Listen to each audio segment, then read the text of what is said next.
Hello and welcome to Jesus Centered, a site that's dedicated to helping you see Jesus on every single page of the Bible.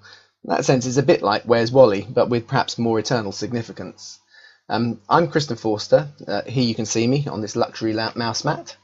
I'm going to be talking you through this series of videos. This one here will be the first of 8, which will give you an overview of the different kinds of ways in which you can see Jesus right the way through the Old Testament. I'm also responsible, of course, for the content on the site jesuscentered.org.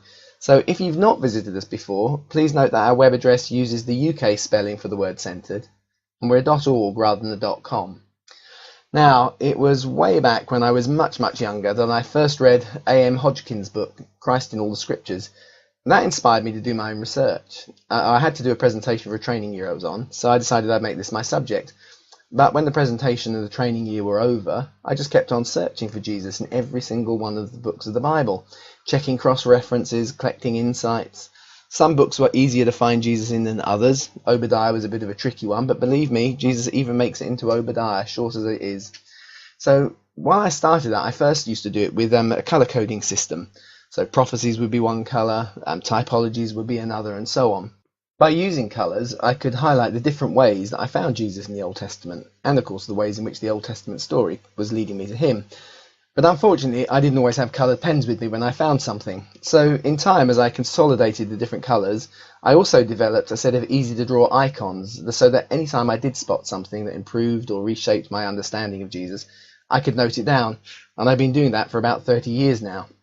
It was about 4 years ago, actually, that I first felt that Jesus told me to start deliberately passing on what I'd learned. I'd just been doing it for my own benefit before. So as a starter, here are my 6 colours and 7 icons. In the following videos, we're going to think about each one of those icons a little bit more thoroughly.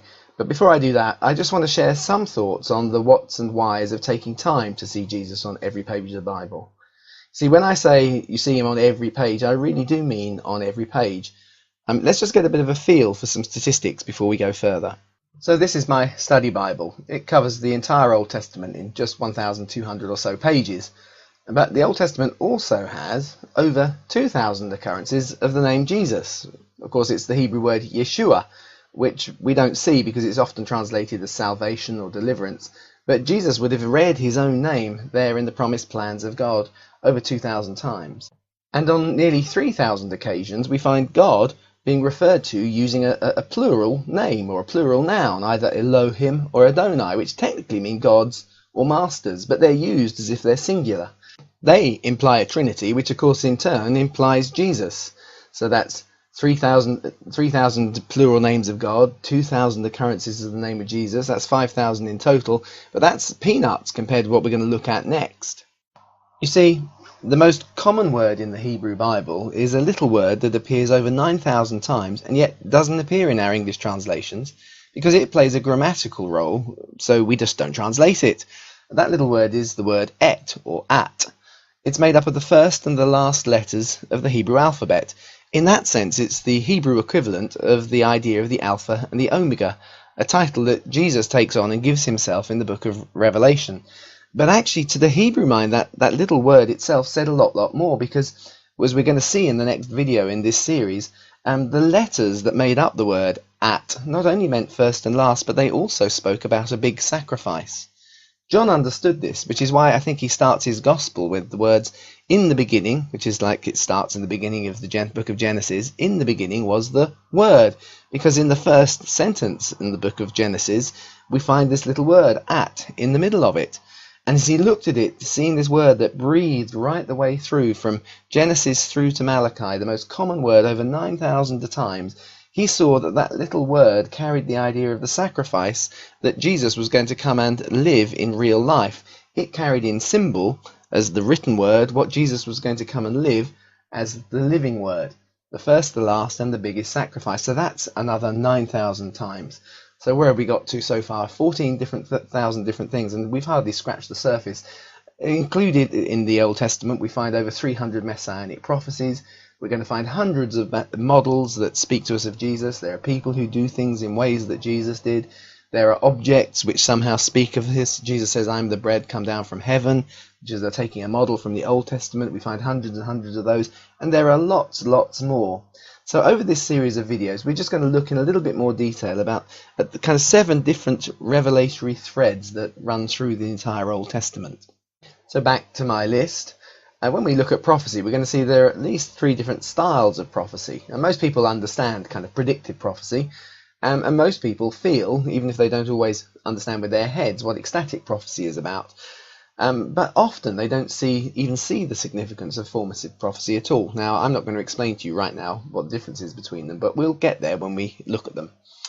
And when it comes to typology, most people, of course, are aware of some of the major types that you find in the Old Testament. The Passover lamb models Jesus. The scapegoat models Jesus. The temple is a model of Jesus. But actually, the Old Testament is loaded with people, events, and things that all model Jesus in different ways. Then exploring the Old Testament actually expands our understanding of the things that Jesus taught. You see, most of Jesus' own teaching either draws from the imagery and the ideas found in the Old Testament, or it takes a verse that perhaps has been lost and he gives it kind of new prominence. It's like a phrase like, the meek shall inherit the earth, which is a direct quote from Psalm 37. It becomes much more famous, of course, in the Sermon on the Mount.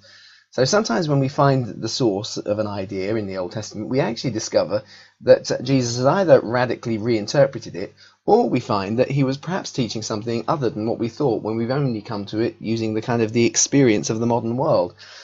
So then we move down and we have a look as well at Jesus' household. We explore the ancestors, of course, whose stories are told right the way through the Old Testament, from Genesis to Malachi. See, which Malachi prophesies Jesus' cousin, John the Baptist. Genesis prophesies Jesus right from the beginning. And as we walk through their stories, we're going to see that they accumulate promises and they accumulate blessings, and even they accumulate the occasional rebuke or curse, which sometimes gives God a bit of a problem and actually means he has to kind of create an extra little loop in history to solve a problem that he's created himself. Well, perhaps it's not so much God who created the problem, it was the person who was being rebellious at the time. Onan is someone that jumps to mind in that kind of context.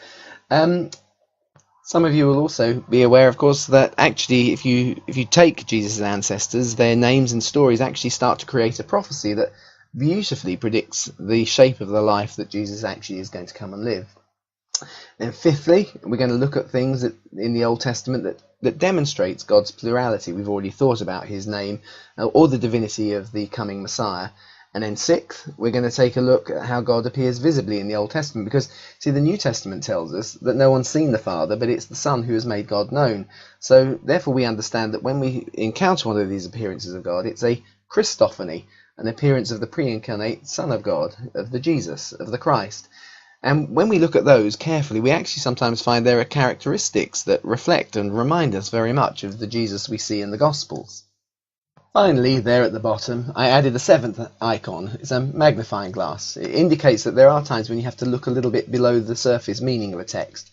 I didn't give it colour because what you'll find is, when you do, is that there's already a colour you need to add there. It's just that we can't see the prophecy or we can't see the model unless we look a little bit deeper.